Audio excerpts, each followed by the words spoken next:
Attention, ne recevez jamais ces visites chez vous. 10 types de personnes hautement toxiques que vous devez tenir éloignées de votre foyer. Avez-vous déjà senti votre maison plus lourde après le départ de quelqu'un? Avez-vous remarqué que certaines visites, au lieu d'apporter la paix, laissent derrière elles une trace de fatigue, de conflits et même de malchance? Eh bien, toutes les personnes qui vous sourient ne sont pas dignes de confiance. Il y a des gens qui entrent chez vous avec pour seul but d'aspirer votre énergie, de semer la discorde ou même de maudire votre foyer avec des paroles déguisées en conseils. Et le pire, beaucoup de ces personnes se cachent derrière le masque d'amis, de parents ou même de voisins apparemment sympathiques. Ce que beaucoup ne comprennent pas, c'est que votre maison est votre temple. Et tout le monde ne mérite pas de poser le pied sur votre sol, de s'asseoir sur votre canapé ou de partager votre nourriture. Il existe des personnes qui sont de véritables poisons déguisés en bonne compagnie. Elles apportent des commérages, de l'envie, du jugement et même des énergies spirituellement destructrices. Et vous savez ce qu'il y a de plus triste? C'est que, bien souvent, on ne se rend compte des dégâts qu'une fois la paix disparue. Aujourd'hui, je vais vous présenter 10 types de personnes que vous ne devez jamais laisser rentrer chez vous. Des gens qui contaminent votre espace, minent votre énergie et ralentissent votre vie sans que vous ne vous en rendiez compte. Après avoir entendu cela, peut-être verrouillerez-vous votre porte avec plus de sagesse.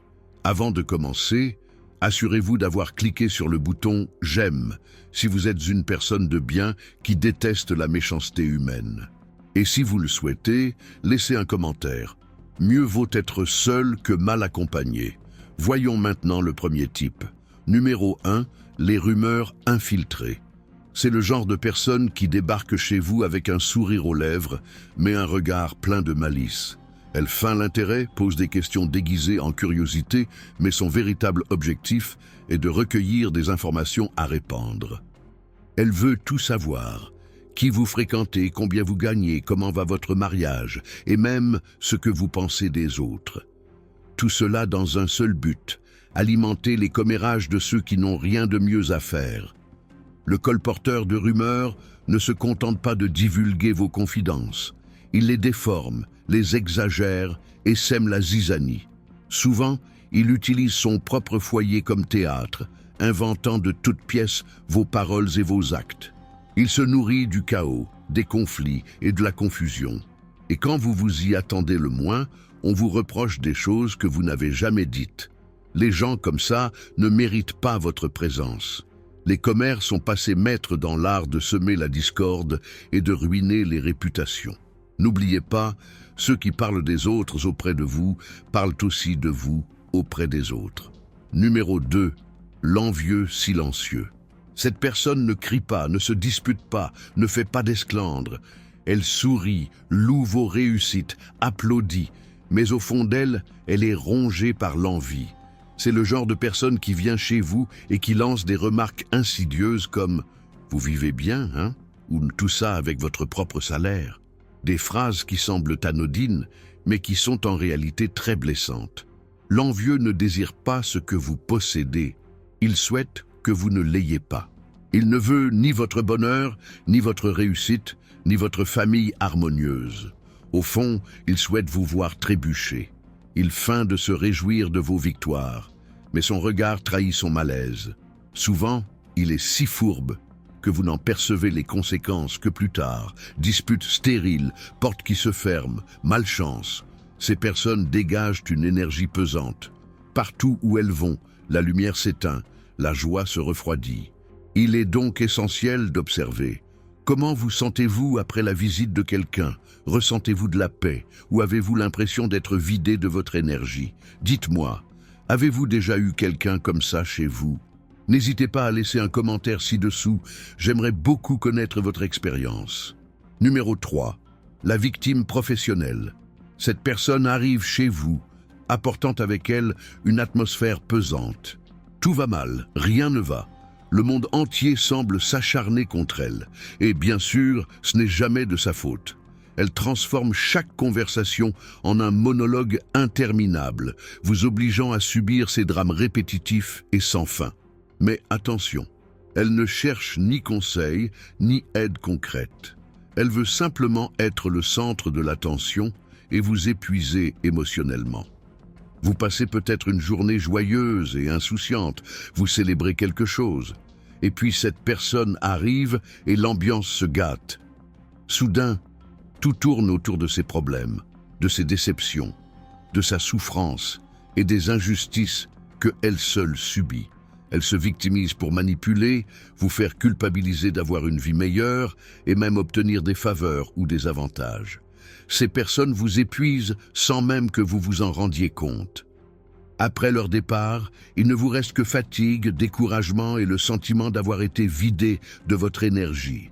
Attention, toute souffrance n'est pas réelle et toute douleur n'est pas forcément la vôtre. Certaines personnes se nourrissent de la compassion d'autrui pour vivre comme des parasites émotionnels. Numéro 4. Le critique déguisé en conseiller. Il entre chez vous comme un sage, plein d'expérience, prêt à vous aider. Mais derrière ces conseils se cachent un jugement silencieux et une critique voilée. Il observe tout, votre décoration, votre cuisine, vos enfants, votre couple, et il a toujours quelque chose à dire. Vous ne trouvez pas que ce canapé détonne avec le reste de la pièce? Ou votre mari semble un peu distant, non? Surveillez-le.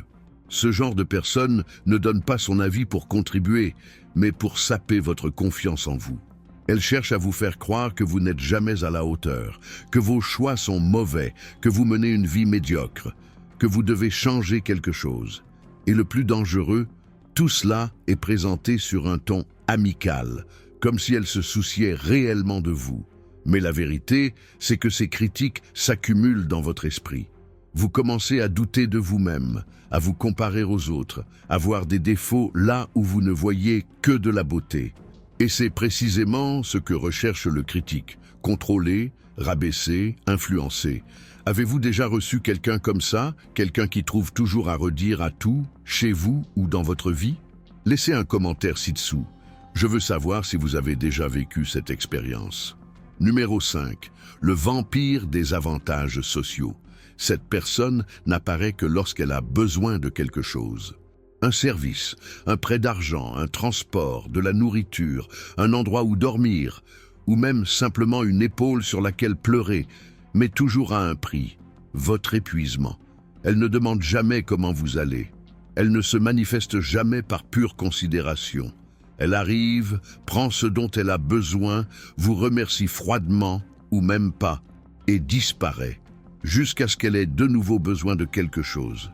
Vous vous rendez compte que sa présence n'est jamais facile. C'est comme si elle vous manipulait constamment. Et le pire, c'est que vous vous sentez souvent coupable de vouloir dire non.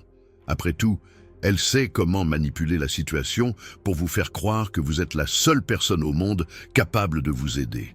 Et si vous refusez, elle fait un scandale, se fait passer pour la victime ou répand même des rumeurs selon lesquelles vous auriez changé, que vous seriez devenu égoïste. Mais la vérité est simple.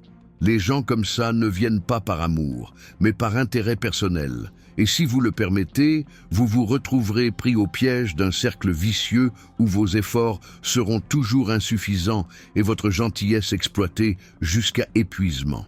Les gens qui ne se souviennent de vous que lorsqu'ils ont besoin de quelque chose ne méritent même pas votre porte ouverte, et encore moins votre cœur. Numéro 6. Celui qui est spirituellement chargé. C'est l'une des présences les plus dangereuses que vous puissiez tolérer chez vous. Et souvent, elle ne laisse rien paraître.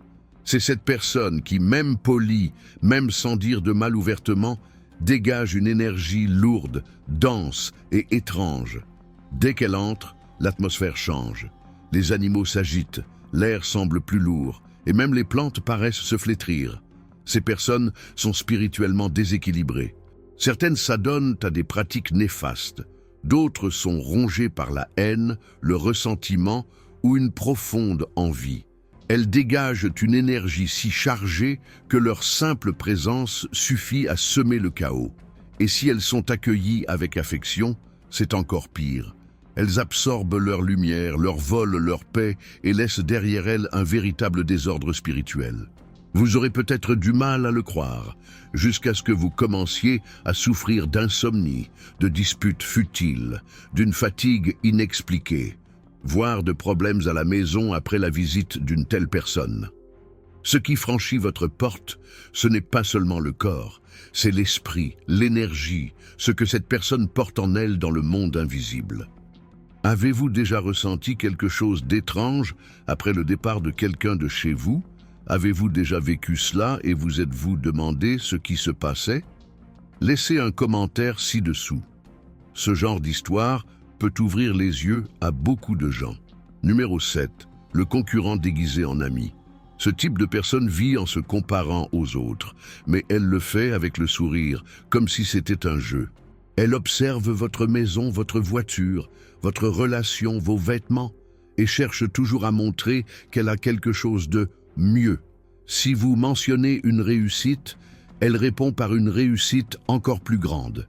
Si vous partagez un rêve, elle le minimise. Rien de ce que vous faites n'est jamais assez, car elle a toujours besoin d'être au sommet. Et le pire, c'est que souvent, cette compétition n'est même pas verbale.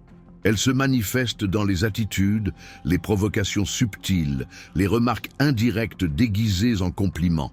C'est le fameux « Waouh, ton nouveau portable est super, dommage que le dernier modèle soit déjà sorti ». De quoi vous faire sentir inférieur, en retard, insignifiant. Mais tout cela n'est que stratégie. Ces gens-là ne supportent pas de voir les autres heureux et sereins.